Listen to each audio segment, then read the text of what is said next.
This is Henry Gibson. Back in 1952, a famous author named E.B. White wrote his first book for children, Charlotte's Web. It's the story of a beautiful spider named Charlotte and a baby pig named Wilbur.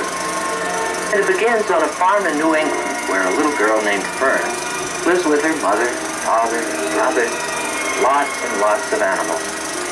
Fern loves all the animals, and they love her. But her very special favorite was the baby pig named Wilbur. Of course, this little fella isn't Wilbur. I am. In the movie, I mean. There now, you want to go play? Come on, I'll tell the rest of the story. You don't have to be polite. You see, Charlotte's Web has just been made into a film by Hanna-Barbera Studios and Sagittarius Productions. I was lucky enough to be chosen to do the voice of Wilbur the pig, and to work with Debbie Reynolds, who does the voice of Charlotte the spider. Salutations! I can't see you very well, though. Is that better? Oh, yeah. What is your name, please? My name is Charlotte. Charlotte A. Cavatica. Charlotte's not just an ordinary spider. She's special. Kind of a miracle spider who proves how much she loves Wilbur by, well, in a very miraculous way. The whole picture's filled with wonderful things. An outstanding score by the very talented and brilliant Sherman Brothers, unusual, inspired artwork, and an exciting all-star cast. The entire production was supervised by Joe Barbera. We've got lots in common where it really counts, where it really counts. We've got larger mountains, dark windows like us, down and down. We've got lots in common where it really counts. How's that? Great, right on the nose. Here at the studio, we knew we had a great responsibility in putting this book on film. It's not only a story beloved by millions, not only a giant of a children's classic, but it's so, what can I say, unique. We share the sun, the earth, the sky, and that's the reason why we've all got lots in common where it really counts, where it really counts. We've got lots of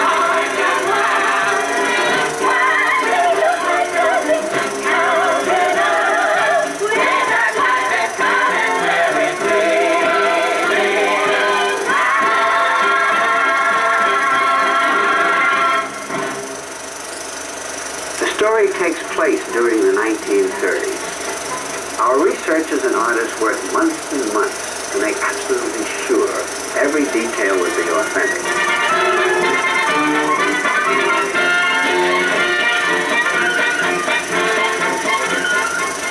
And of course, for the actual visual development and animation of the people and animals in the picture, we leaned very heavily on the talents of our gifted art director, Iwo Takamoto. It's relatively easy to humanize a dog, or a cat, or a horse. Even Wilbur the pig had eyes and a nose and a mouth to start with. But how do you humanize a spider? On Charlotte, we had to make several hundred sketches. We even flew to Maine to ask the author, Mr. White, how he thought Charlotte should look. Finally, we settled on humanizing just her face. But we retained the basic insect body structure so that her movement and general appearance would be immediately recognizable as that of a spider, which after all is what Charlotte is. While the artists were working on how Charlotte should look, Debbie Reynolds was working on how Charlotte should sound. What she came up with was just right. A warm, sympathetic voice. Motherly, kind of, and yet at the same time, it had a crisp and vital tone. Because Charlotte's a doer, not just a talker. I advise you to put the idea out of your mind. You lack a set of spinnerets, and you lack know-how. But you know, why should you worry about chopping food? I'm glad you're here, Charlotte. Will you stay for a long, long time? A spider's life is an uncertain thing, but I promise you I'll stay as long as I can. As far as Wilbur was concerned, I found him a real challenge. Oh, I don't mean the voice. That was just an extension of my own voice. but the character, the whole creature himself. You see, Wilbur is so sweet, so kind, but there's the danger of making him seem too bland, too goody-goody. He's not. There's nothing saccharine about Wilbur. He's just a child, I guess. Charlotte, Yes, Wilbur? are you thinking about your plan to save my life? Chin up, Wilbur. Just stop worrying. I don't want to die, Charlotte. I love it here in the barn. Of course you do. We all do. How are you going to save me, Charlotte? Now go to sleep. You'll see me in the morning. I'll try. He has that wonderful kind of trust most of us only have as children. He accepts Charlotte completely.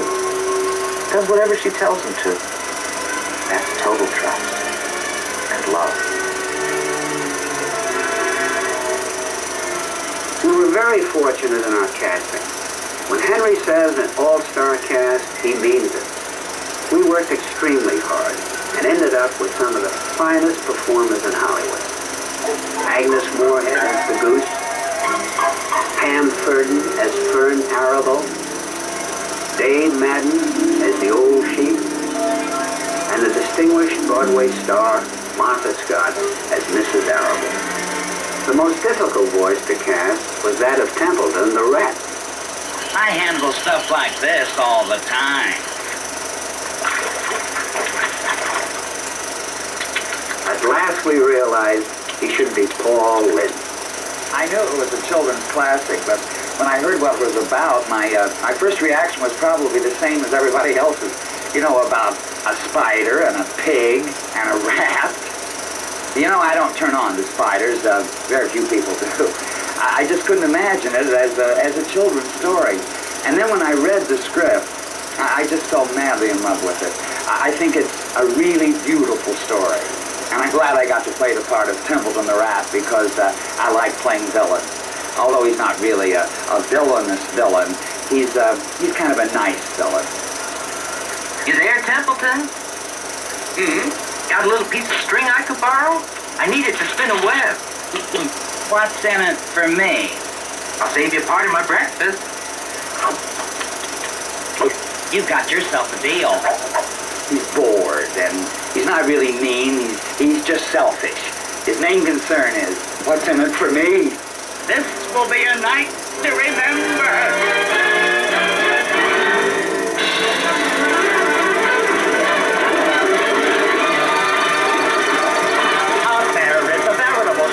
Market, after the crowd has ceased. Each night when the lights go out, it can't be down on the ground, all around. Oh, what a rattling feast. Melon rinds and bits, a hot sauce, cookie crumbs, and rotten cotton candy melted ice cream, mustard dribbling, moldy goodies everywhere. Lots of popcorn, apple cores, banana peels, and soggy sandwiches and gum, a gorgeous cook to gobble at the fair. The Sherman Brothers music is great, really incredible. Every song in the movie sounds like a hit. But that's what Charlotte's Web deserves, I guess. It's such a beautiful story. A story of birth, adventure, death, and rebirth. A story with great appeal to audiences of all ages, but especially to children. Just the other day, we screened Charlotte's Web for a bunch of young boys and girls, and their reactions were terrific.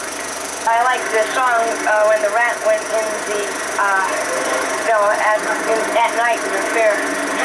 Oh, terrific. Wilbur was born and Charlotte took care of Wilbur all the time. I like the rat. Got his name. Templeton, yeah, that's his name. I think I like Charlotte best because she's so smart. It was fantastic. I would like what took it. I think it was great. I really loved it. You'll love it too.